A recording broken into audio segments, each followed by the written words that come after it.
Good morning, everyone. Welcome back to Biblio Fitness. Hope everyone's had a great day, great weekend, made some gorgeous gains.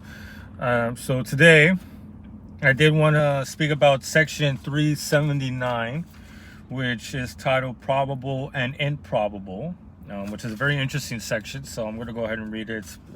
I would say so.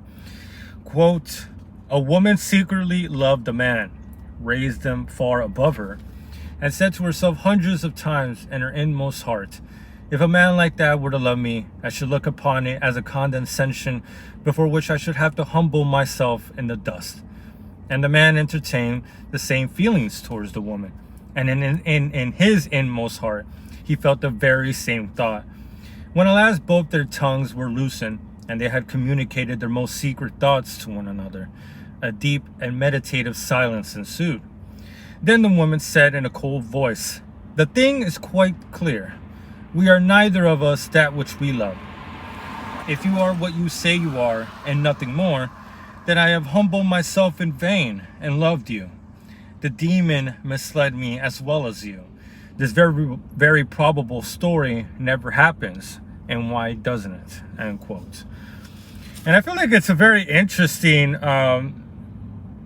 a little analogy, whatever you want to call it, and how much we really do need that sense of idealizing and what love, I suppose, entails in relations to if you want to really say it, the lives that are required in order for that idealistic love to take hold and to retain its power within your psyche, right?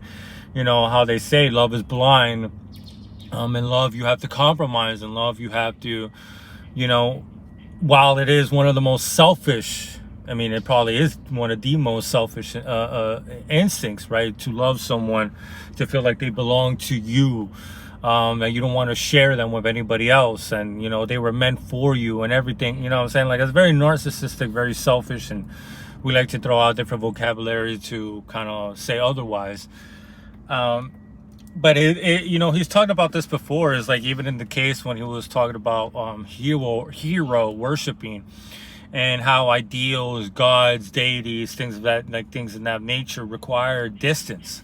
They need to be far apart. Ideals need to be far apart, and that includes someone that you love, someone that you have elevated from their meager existence of being another human being, and all their ugliness and all their idiosyncrasies and their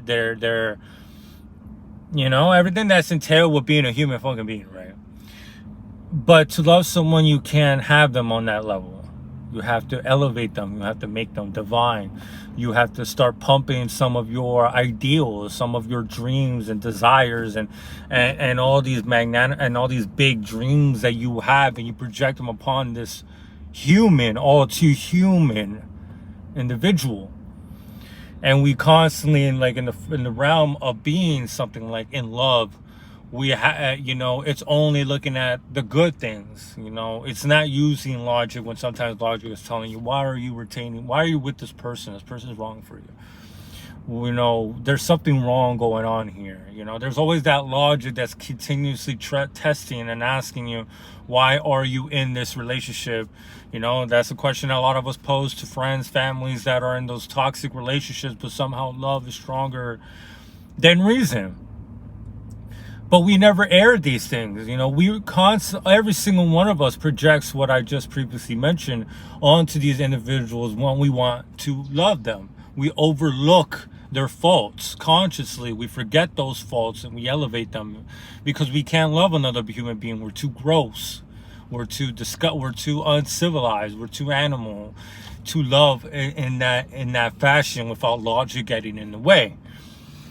And then, he says, like, why aren't these conversations happening too often? It's because we need those lies. And once you air out that little lie, everything gets sent out in the open and the distance closes. And once you get close to the ideal, you see it for what it is, and the reflections of those lies that you've been projecting all this time are now undeniable.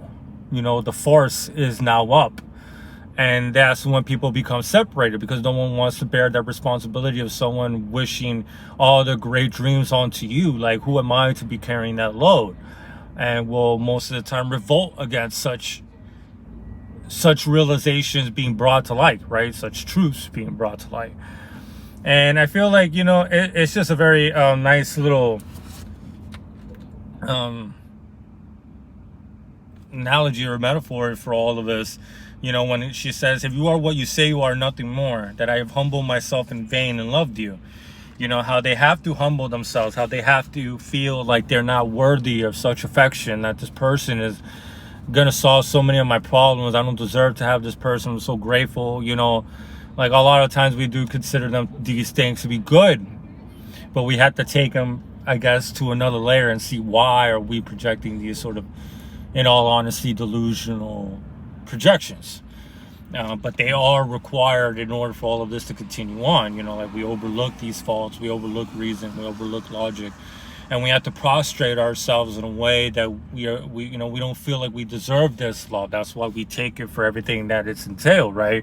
We overlook the ramifications and the negative consequences that may come about by projecting and making and divining this individual to the ideal of what love is to each one of us. Obviously that's subjective, even though a lot of people follow the same route in terms of who they want to love and who they want to idealize, right?